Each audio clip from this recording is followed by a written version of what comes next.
Whee! It's really muddy underfoot. So so welcome guys, welcome to this week's video. So we're on the River Waveney, just outside of Beccles. We're going to head up to the old railway bridge stanchion up there. We're going to pull out the Alpha Packraft by Aqua-xtreme and take a look at that, and then we'll try and paddle it back down towards Beccles. Bit of a headwind today, but we'll see how we get on.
Sweat on actually.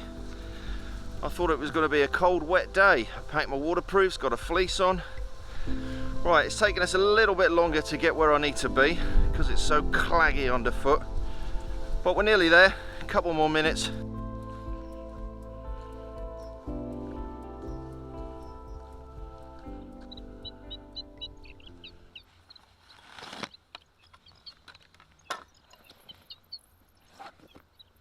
So there we go. So this is the Alpha Packraft by Aqua-xtreme.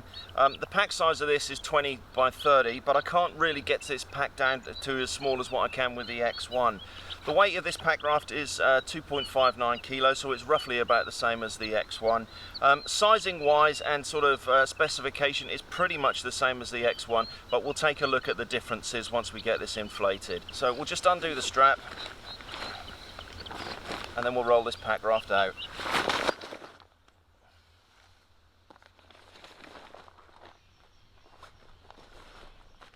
So here we go. So this is the Alpha Packraft pretty much unfolded. It's pretty much the same design as the X1. There's a couple of slight differences in the design, and we'll take a look at that as we get it filled. So what we'll do now is we'll just connect the fill bag and we'll get this blown up and take a look at the differences.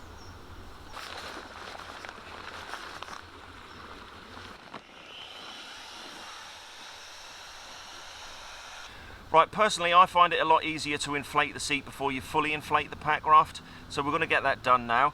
The seat on this Packraft here, on the Alpha, is a little bit different to what it is on the X1. On the X1 you've got this sort of oral inflation tube, the same as what you've got on the backrest here, but the valve on this seat here is the same as the fill-in valve on the back of the Packraft. So we're just going to get that filled up now, and then we'll carry on inflating the Packraft.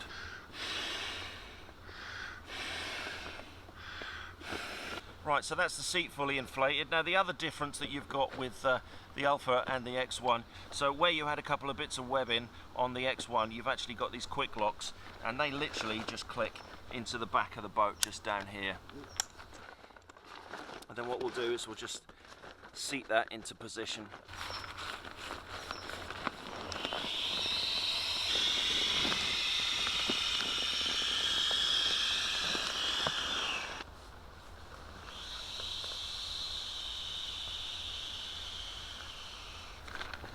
Right, so there we go. So we filled up the Alpha here using the inflation bag. Now all we need to do is just give this a little bit of a top up, and we're going to do this orally just by blowing into the one-way valve here.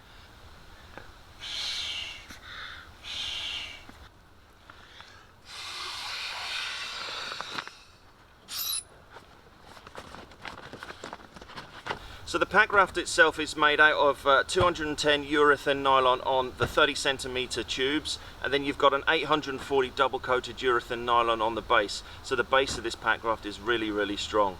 Looking at the stern of the Packraft here, you've got 4 loops attached all the way around. Here I've just added a piece of floating line just to grab hold of if I accidentally fall out of the Packraft itself. And then on the front, the same as the X1, you've got 4 bow loops as well, and that's basically there for adding all of your kit, your bags, your bike, that sort of thing as well. So the differences between the Alpha and the X1 mainly is the quick lock fittings that you've got on the sides here.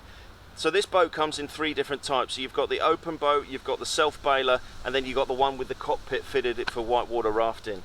So whitewater rafting, you've got these quick lock fittings here. These are for the thigh braces, so these would clip around your thighs so you can you've got more control over the Packraft itself. Now, this Packraft comes with the quick lock fittings actually attached onto the boat here. Now I find if you're not using the thigh braces that they're going to get all snarled up on certain things. You're going to get caught on your feet, caught on your kit. So all I've done here is just added just a piece of 25mm webbing, and that is just literally just holding the quick lock fittings tight to the tubes of the Packraft. So the weight capacity for this Packraft is 170 kilos, which is plenty enough for me. So I can get a multi-day hiking bag strapped to the front with a food bag on the back, or I can get my bike and my rucksack stuck on the back as well. So you've got plenty of space and plenty of scope of stuff to carry. So the paddle that I'm using here, it's not the lightest paddle, but it was the cheapest paddle. I think this one came off Amazon for about 30 quid, and I basically wanted something that was light and cheap really to start off with until I go out and purchase something a little bit more lighter. So this is an aluminium frame Packraft paddle, 4-piece, and I'll stick a link in the description below to it. So I say it's about 30 quid. It's not massively lightweight because it's obviously aluminium, it's not carbon or fiberglass like some of the other ones that you can get on the market. But for, you know, your first paddle for packrafting, this is all right. All right, this is not going to be an easy launch. There's about a metre from the top of this concrete stanchion to the water there. So I'm basically going to have to put the Packraft in and pretty much stand in it and drop into the Packraft pretty quick. Obviously you don't want to stand in a Packraft because they're not exactly the most supportive of the floors. It is literally just nylon on the floor there. So it is literally just going to be feet in the bottom and then drop down into the Packraft, hopefully without falling in the water. So we'll see how it goes.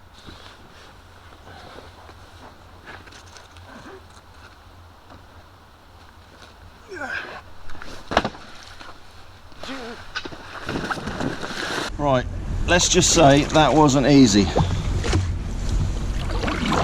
And I nearly came a cropper. Boat's full of water, got a wet backside. Yeah, so that was over a metre, that was. But anyway, we're in and we're paddling down the river, that's the main thing.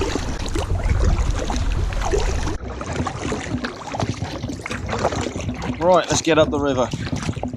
It's looking a little bit grey over at Will's mum's at the minute.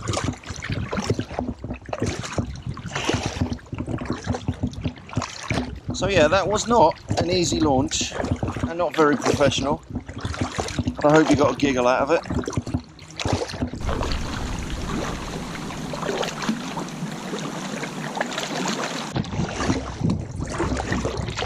And here we have the headwind. So yeah, in general, you know, this is a great little Packraft. It does feel a little bit smaller, I must say. I mean, even though the stats say it's the same size as the X1, I can't stretch my legs out as much as what I can. Perhaps that's just a different seat that's in this Packraft that is causing that to happen. But I can still sit in it quite nicely for a long period of time. It handles really well. It paddles really well. You've got a maximum of about 4 kilometers an hour that you can do in this Packraft. And as always, as pretty much any Packraft that you'll paddle, they turn on a sixpence. They take a bit to get going, but once they get going, they're really good to paddle. Anyway, I have got a horrendously wet backside now. So I'm going to head up the river and then we'll see what it's like and see how easy it's like to get out of the river while the tide is so low.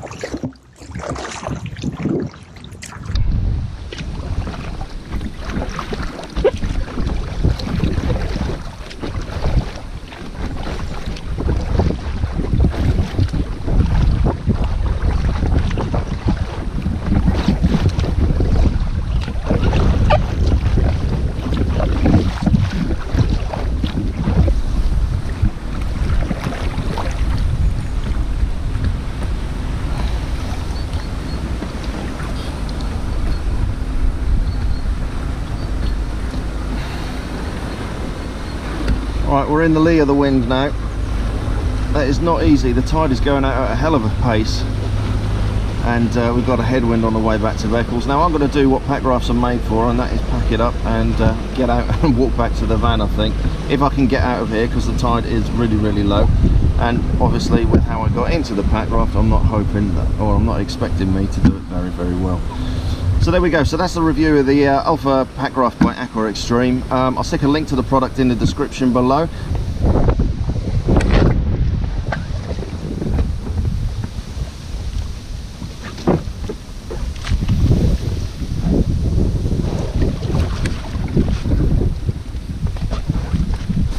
Absolutely piss wet through and soaked.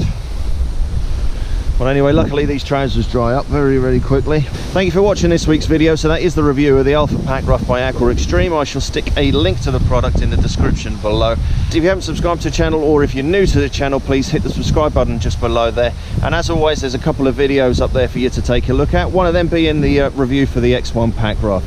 So hopefully we shall see you next week outdoors on the next one.